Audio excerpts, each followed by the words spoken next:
Child TV. Great to meet you. Yeah, thank you so much. How are you? Hi there. Good to meet you. This is sir. Bao. Good to meet you. torontotv, Ming Bao. Good to see you again. We've met before. That's Cherry from PCCS. Yes, thank you for being here. So, is the lighting okay here? I know sometimes it's a problem with the exposure. We can close it, or we can change. Okay. Close it. Do you want to just, Should we close it? or change position? Or change the orientation? No. You want We to can shut these. shut down the blinds. Yeah. It's a little. Just shut down the Or blinds. actually, why don't we just do you mind angling this way? Is that okay? Yeah, they're on the okay. outside. We can ask them to do that. No, I think that's Okay. fine now. Yeah, we're good. Find the tree house. Yeah. You know? One round of questions. How are you? And nice to meet you. How are you?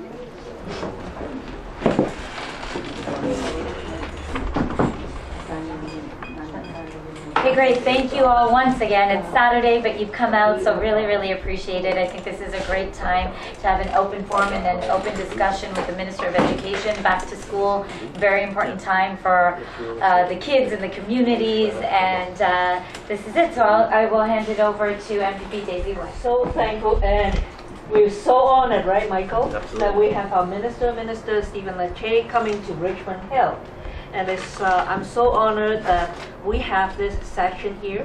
And more so is, when you come into this place, there is a story behind this. We have the lady who is the owner of this daycare sitting right there. She got her certificate in 1951. My goodness, older than me for a change. You're talking about I mean, just a certificate. She is still teaching. She's still a teacher now. She's one of the oldest teacher in Ontario. You're So talking I'm about really- that young lady. Yes, that young lady, that beautiful young lady. So not only that she's dedicated her life in teaching, and you can, I came in here and just talked to her a little bit, her passion in really training our next generation really, really impressed me.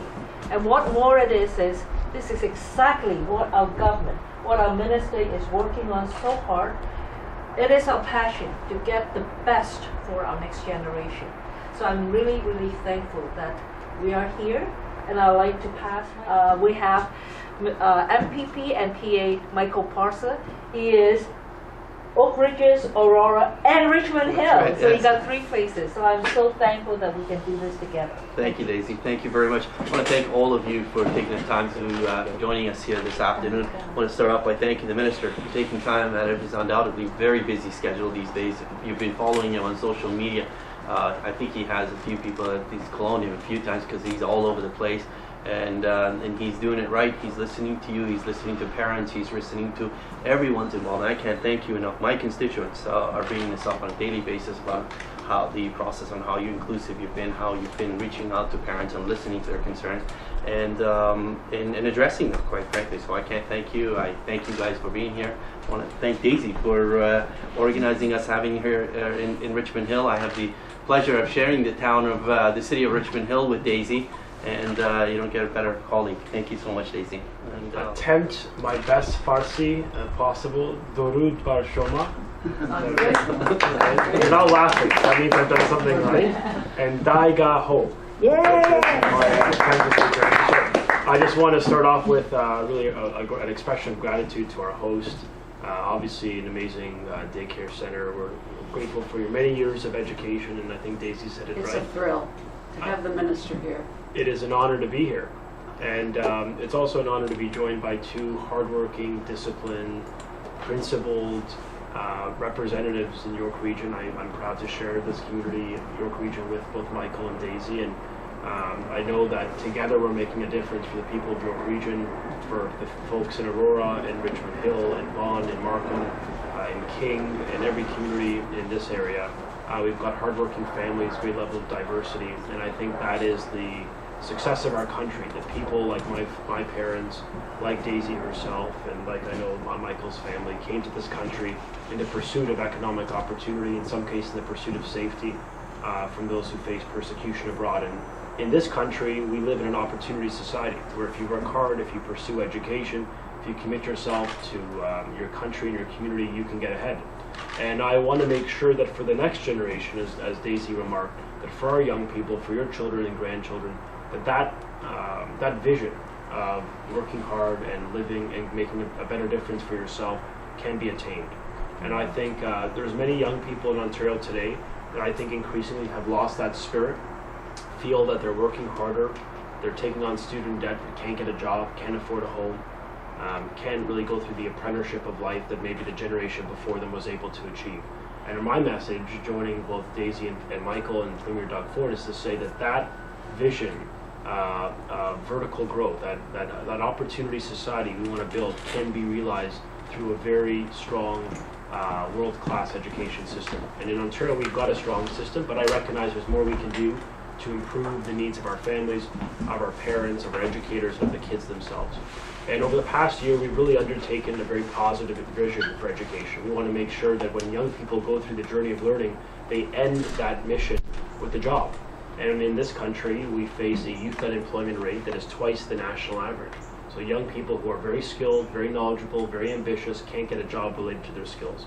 The mission of this government is to make sure young people get good jobs, are able to own a home, retire with dignity, and do all the same aspirations that the generation before was able to achieve. We're doing that through a major emphasis on math. We realize that for 10 straight years, consecutive years, we've seen a decline or stagnation in math scores. That is not just a priority for your families, it is a priority, I would argue, for every family in the province of Ontario. We recognize that numeracy, financial literacy, mathematics are core foundational elements of knowledge, that if you don't have that capacity, you're not going to probably get a job, and you're not going to be able to build a personal budget that's sustainable over the course of your life. We are putting an emphasis on mental health, on the physical and mental well-being of our young people, specifically when it comes to online safety. There are many predators, there are many people out there, adults, that prey on our young people. And we want to make sure the young people have the tools of how to keep themselves safe in addition to their families. And we put a major emphasis for the first time ever in our physical health curriculum on mental health. It'll be from grade 1 to grade 8. It'll be one of the most inclusive documents in the nation when it comes to safety of our young people. And the realization that many young people, as much as we don't often talk about it sometimes, that they face adversity, and that is okay. They have supports in place to get them through that difficulty. We're also making concussions a major emphasis, physical safety. As our young people are on the playground or in the sports field, we want to make sure that they've got the confidence to play sports or get out there. We want to make sure that they're staying active, given the youth obesity rates are high, but we want to make sure they do it in a safe manner. And we're putting a major emphasis on STEM, on science, technology, engineering, and math. I know we spoke about the math component, but these elements, these courses are foundational to a strong economy, a competitive economy, and to the prosperity of our young people. So when you build in all of those elements, we're revamping the math curriculum. We have revamped the physical health curriculum that gives parents a major say and an opt-out to respect their wishes and respect their priorities. We are doing all of this within 1 year of governing. We've invested over $700 million more here in York Region. We've seen net increases in education, both public and Catholic. And we're building new schools. We're revamping schools. We're spending over $13 billion over the next 10 years to improve school facilities in Ontario, because we recognize that many of them need repair. And our young people shouldn't be in a space that's not conducive to learning, or particularly is not a safe space for both the educator and for the student themselves. So we're doing this because we believe in education, we believe in a world-class system, we believe in our young people. We want to give them every tool to succeed and to achieve their full God-given potential. So with that, I say after 2 months on the job, it's been an exciting opportunity. I've got a few more grades than Michael, which is no, I'm not talking to you, Dave. I'm looking at Michael here, but it's been an incredible opportunity to serve the 2 million young people in the province. We're also responsible for childcare in the Ministry of Education, which is why we're here in part to help promote the fact that it's this government that wants to give families choice and give them a greater accessibility, more affordability when it comes to raising a child. Because we know, perhaps unlike other parties, that it does cost a lot to raise a child. You know, after the former government, it was the most expensive childcare in the nation in Ontario. And that's unacceptable. That's not a political comment and partisan comment. Just families shouldn't have to struggle to see their child get a decent childcare experience. We created a tax credit, a childcare tax credit that puts 75%, up to 75% of your eligible expenses in your pockets, thousands of dollars per child every year. That's a good step in affordability. We're also investing over $1 billion to create 30,000 new childcare spaces. So you don't have to have your child on a wait list for 5 years, and by the time the wait list ends, the child doesn't need the childcare. So we're trying to end that.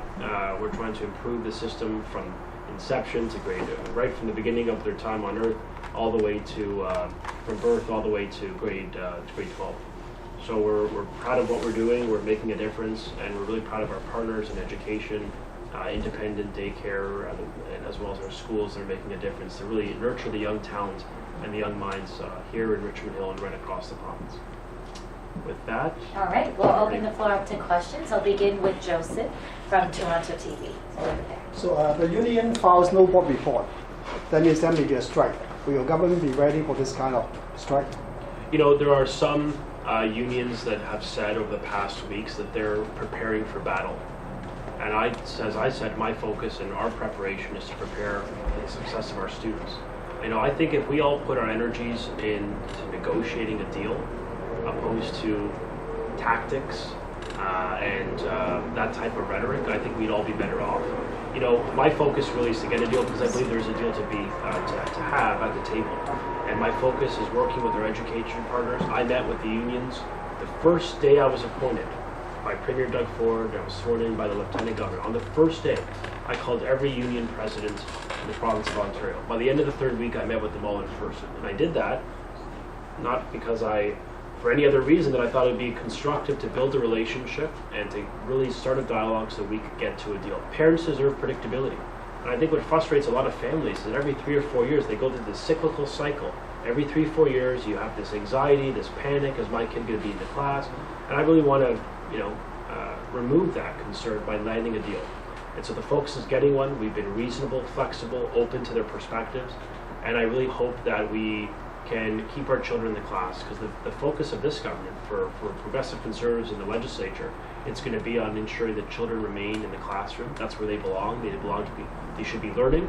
And if we all accept that premise, I think all of our kids will be better off this year.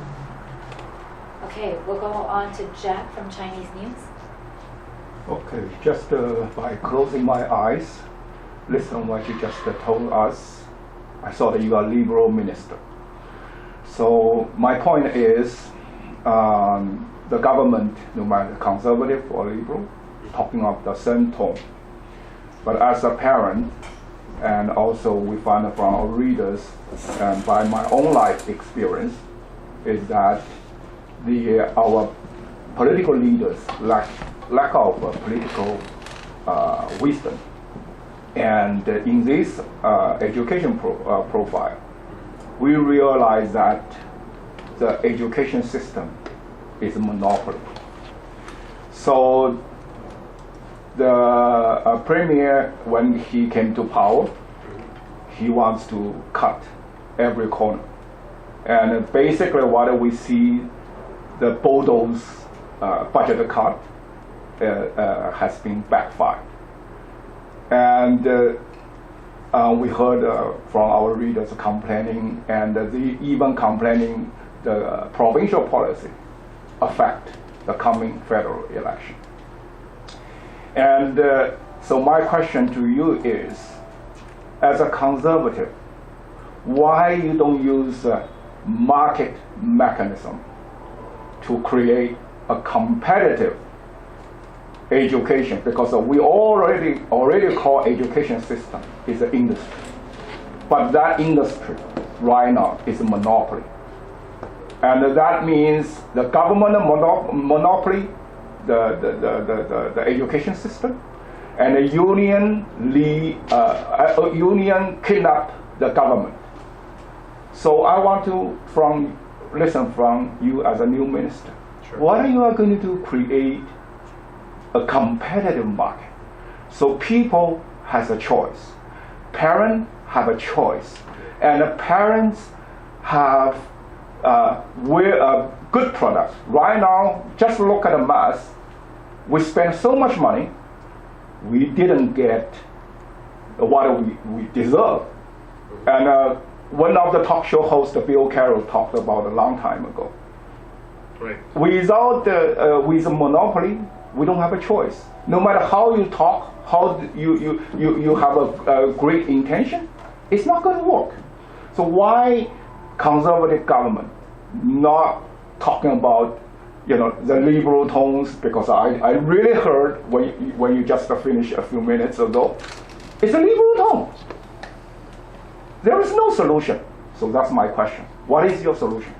Well, I would say, respectfully, I think, I came from working for Prime Minister Stephen Harper for 6 years, serving the national government and a conservative government that was principled and advanced economic values and foreign policy values that actually stood up for democracy and freedom around the world. So, I think we're all quite confident in our conservatism, recognizing that, when it comes to choice, I mentioned the child care tax credit as an example.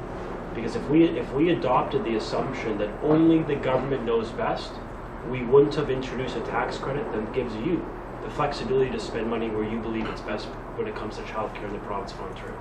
We created a generous tax credit, one of the most flexible tax credits ever conceived by any government, left or right, because we believe parents deserve to make the best choice for their kids. We believe that the education system or the government isn't the only decision maker and should be the only decision maker when it comes to where your child ought to be it in a faith-based education system or a daycare system or childcare, an arts-based, math-based, whatever it may be, Montessori-based. Those are choices you get to make. By the former government, talking about a choice, the people last June decided that one-style-fits-all approach was offensive.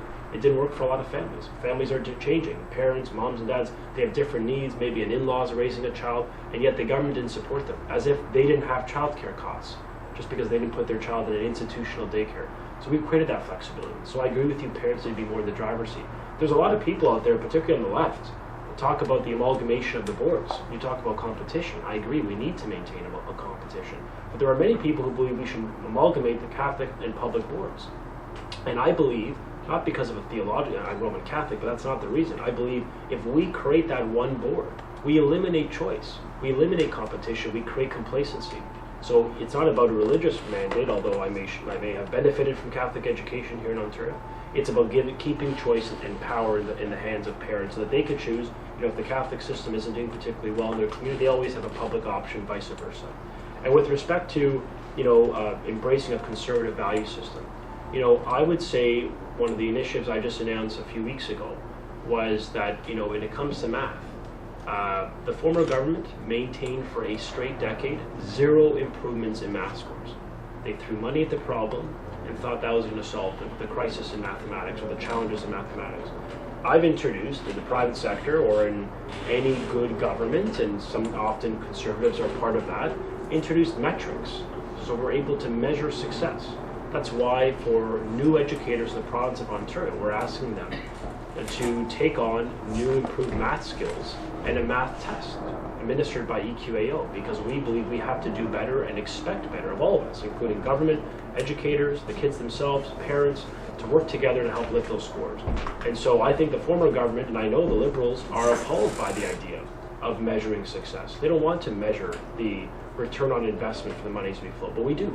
We believe in respecting tax dollars, respecting parents. It's the same reason why our government, unlike the former government, is giving you a legal commitment, an absolute commitment to respect parents' rights when it comes to the physical education curriculum. Under the Kathleen Wynne, it was a one-off system that was not consistent. One board did it, one board did not. We're for the first time saying every parent deserves that right. Every parent deserves that choice about what is relevant to their conscience and to their values.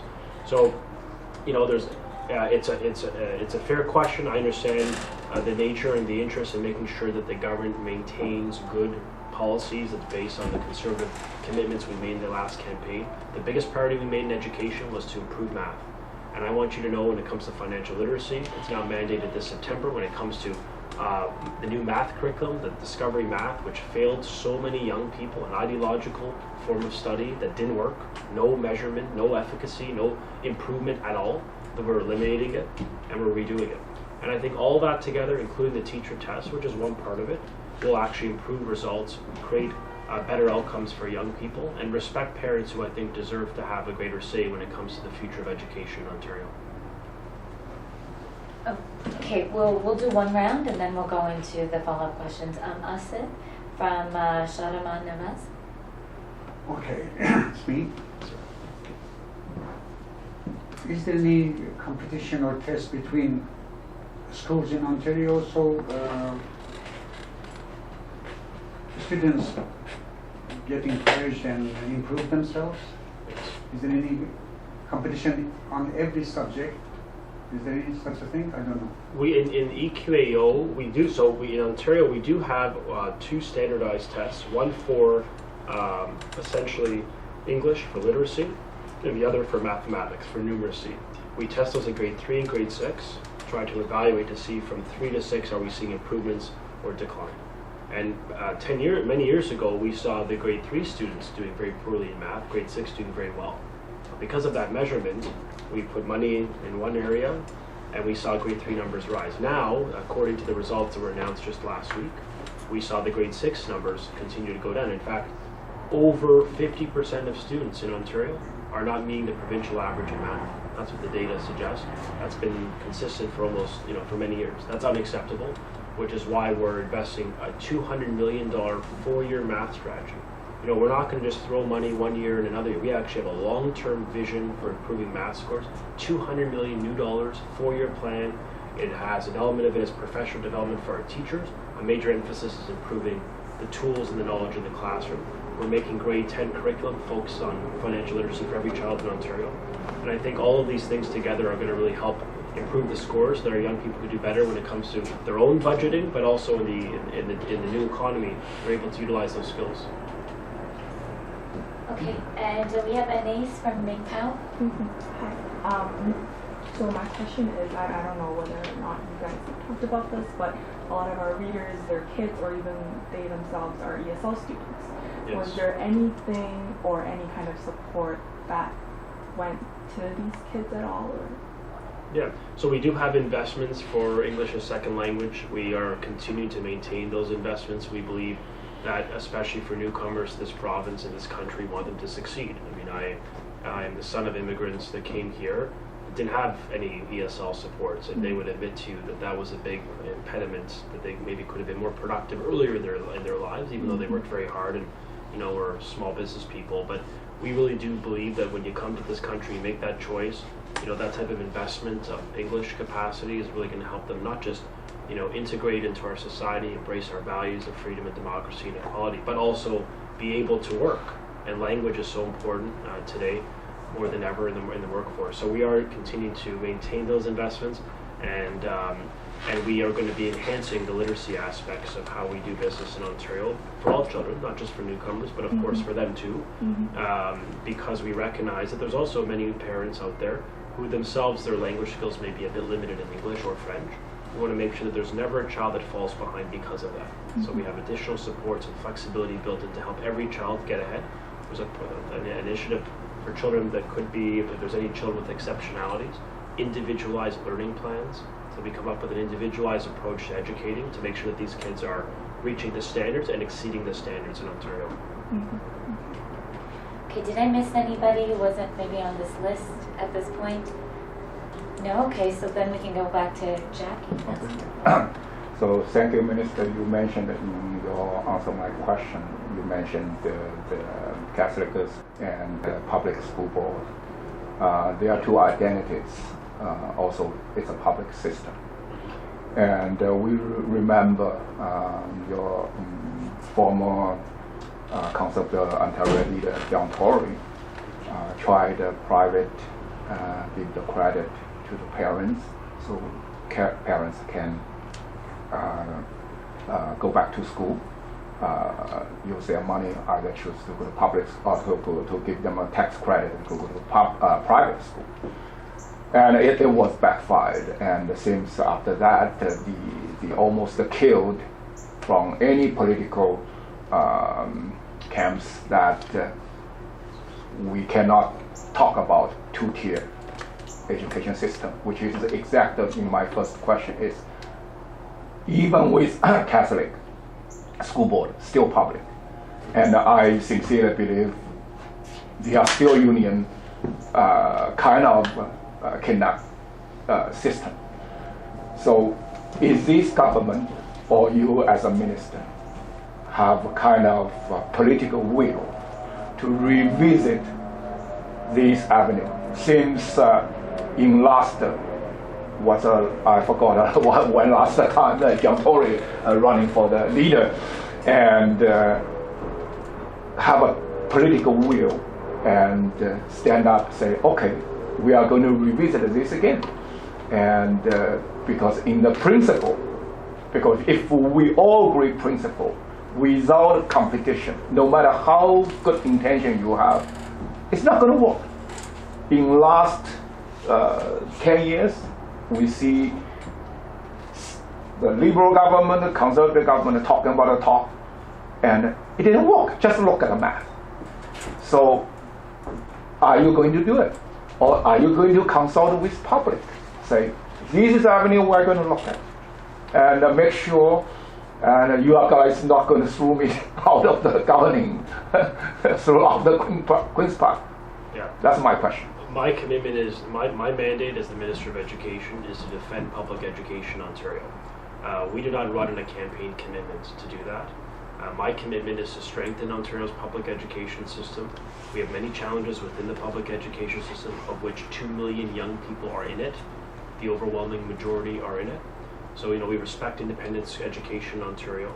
We know some parents make that choice and sacrifice to send their children to private or faith-based schools. We respect that totally. But my mandate and the focus of the government is to strengthen public education, to put those dollars to help improve math scores for the overwhelming majority of kids in the public system. And I'm going to continue to focus my energies on that. I'm always open to listening, consulting to people who have different perspectives. But for me, this is about respecting the will that we campaign on in this election, not in the 2007 election. People rendered a decision on that. And so for us, we campaign on improving education, protecting teachers, improving math scores, investing in our kids, and helping them get jobs, which is an element that we often don't talk about. The system is designed just to transfer knowledge to young people. I think it needs to be, there's two aspects. One is, it's about the retention of knowledge or the appropriating that knowledge, but it's also about applying it in the workforce. And so if we have more of that labor market lens on helping young people go through education with a commitment that they can get a job at the end of that experience, we're doing everyone, we're doing service to every child in Ontario. Joseph Okay, yeah. has a question. So what's the relationship between Ministry of Education and school boards? As I know that the ministry will do the funding and the school board implement the strategy and the method. How the ministry can get the result what you want through the execution by the school boards? Yeah, it's a fair question. We have a good, I would argue, we have a very positive or reasonably constructive relationship with school boards. We put in, greater levels of accountability to make sure that those monies that were flowing, your money, tax dollars, flow to the front lines. We want to see more money in the classroom, more tools, more technology, more educators, more assist EAs to help our kids. We don't want to see more administration at the back end grow and less investments in the front end. We want to see those dollars flowing to the areas that need them the most. And that's why we've increased investments in boards across Ontario, particularly for growing boards in the province of Ontario. It's why I spoke to the directors of education, every single one of them, 72, to reach out to say to them that we need to work together to improve outcomes, but also to make sure that the money that we flow to boards actually delivers a result for the children of this province. And that mission is continuing. I mean, we've only done this for a couple months now in my capacity, and my predecessor did this. But we're all working hard to make sure that in York, for example, that those supports are being front-end loaded to the areas that need it most. The other aspect of it is we're working with boards on the cell phone ban. We need boards to cooperate with us. It's not the restrictions, rather, the cell phone restrictions. It is this government that believes that technology is not a bad thing, can be a very powerful thing in the digital economy. We want young people to understand, but also to understand the negatives and limitations of technology. And all we're saying is on that, where the boards have been working with us very well. We've announced until November 4th, the boards have 2 months to implement the plan. But our message is simple. If it isn't for educational purpose, we don't want to see a cell phone in the classroom distracting your child from learning. It is as simple as that. When it is for academic achievement, when it is for academic instruction, the iPad, the cell phone, the laptop could be out to accompany and support education. So we're working with boards on that issue among others. Mm-hmm. And we think that boards seem to be quite receptive to our plans. I mean, the biggest issue we heard from boards is on that issue, there was no across-the-board standard. there wasn't, there's no enforcement mechanism.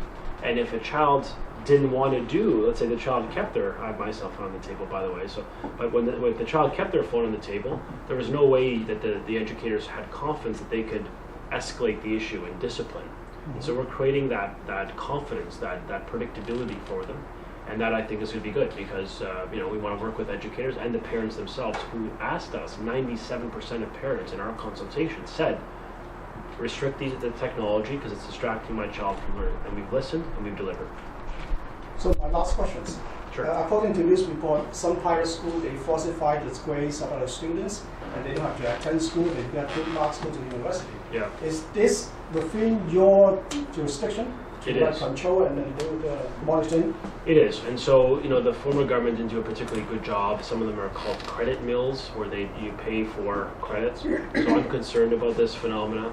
It undermines the integrity of education, and I'll be reviewing. I already am, but I'll be reviewing extensively the options I have as minister within my authorities to crack down on fraudulent private institutions that are not. The majority are doing amazing work, but there's a minority of bad actors that need to be held accountable, and I'm going to be looking at every option I have to crack down because consumers, the students, the parents, often new Canadians come and try to upgrade their skills and they get taken advantage of. And I think that's unacceptable in the province of Ontario, and there will be accountability for those that try to defy the goodwill of people in Ontario that want to improve their skills. Thank you. Any other last, sorry, go ahead. Just a quick question. Yes. Do we know at all in the estimates if the strike does end up happening, how many staff will be involved? I'm not talking about that outcome because my first mission is to get a deal. Okay. My mission is to land a deal. I have one focus for our government, for the Premier and the caucus. For us, it's simple. We want kids to stay in the class. The way to do that is through a deal. So, if unions want to answer that question and entertain the concept, that's up to them. It's not my priority. It's not my focus. I think parents want us to hunker down, negotiate in good faith, and land a deal that keeps their kids in the class and protects their interests. And I want parents to know that this government is on their side. We're fighting for a deal. We're putting their interests first. And we think that's a very positive reflection of the priorities of parents in Ontario. Because as I said, in the weeks leading into September, I heard some say they're preparing for battle. That's not constructive. They should have been preparing for school, preparing for the first day of school. Make our children the focus of our government and the focus of our negotiations. So we're going to do that. We're not going to be deterred from that mission. And the expression, it takes two to tango. If it was up to me, our children would be in the class every day. But I'm hoping that our unions match that commitment and work with us as we are in good faith with them to keep them there. And our last two questions, one is from Asad and one is from our veteran teacher. Mr. Minister, time to time we hear that about bullying, Yeah. which makes me very sad. So, and I think why the Minister of Education doesn't do anything about it. My suggestion is maybe one of the solutions is to select those bullies that well known among the students, make them responsible to maintain law and order. So they feel responsibility, they give them some response. And I think that will work because in policing, sometimes they get cooperation with the thieves or smuggler and with the criminals. Right. To work with them. In this case, I think those who are well known for bullying could give them responsibilities so they can maintain the order and. Yeah. So, look, bullying, both in the conventional sense between two people or cyberbullying online, it's very common. It's too common right now in the country. It's affecting a lot of young people, their mental health, their confidence in the class, their performance, their willingness to graduate. So we see this as a top priority. I share your concern about how common it has become, specifically online bullying. Because it's not just peer-to-peer bullying between a grade 5 student and a grade 5 student. Now it's adults, very disturbed people who prey on children. Yeah.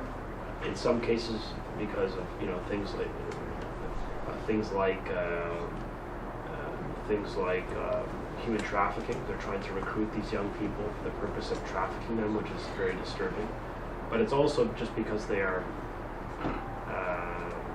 bad actors out there. They're trying to hurt our kids. And so for us, the reason why, to your point, we've made it a priority for the first time in a major way, we put mental health resiliency in the curriculum. We made cyberbullying specifically its own dedicated priority. Online safety has dramatically improved in the new curriculum, the new health curriculum. We've also talked about helping parents identify and educators identify the symptoms, the root causes of some of it. Sometimes, if a child is bullying, really working with that child to reorient them and to get them on a positive path. To your point, you can try to use that child, the bully, if you will, and try to make them, use that energy in a more positive way. So boards are trying different methods to see how they could get these kids back on track and to be more friendly, more supportive, more respectful of their peers or respectful of their differences. So there's a variety of options. That's certainly one of them. But I think for me, when it comes to the curriculum, the knowledge we're imparting on our young people, it's about making sure that they understand it's a real issue. We're working with educating parents as well about the risks associated. On the issue of human trafficking, I know it wasn't specifically the question, but it's all related. 2/3 of human trafficking in this country happens in this province, and overwhelmingly it happens up the 400 series highway. And this is really it is sad. It's just a disgusting phenomenon, and we need to give our young people the knowledge to keep themselves safe, to know the signs when something seems too good to be true, to sort of turn to their parent or their educator saying there's a problem here. And so we're trying to make sure that our kids are safe from predators. We're holding them accountable. Those that want to victimize our children, they will pay a price. We believe in accountability as this government, and there should be tough sentencing for those that go after our children. We believe that as a party and as a government.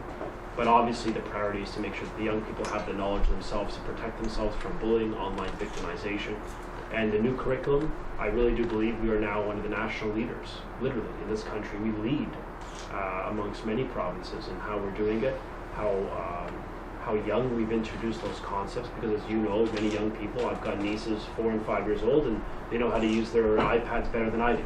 And I'm not that old, I know how to use my iPad too, and yet they're even more proficient. So we're trying to introduce that knowledge as young as we can to make sure that they're resilient, they're confident, and they stay safe.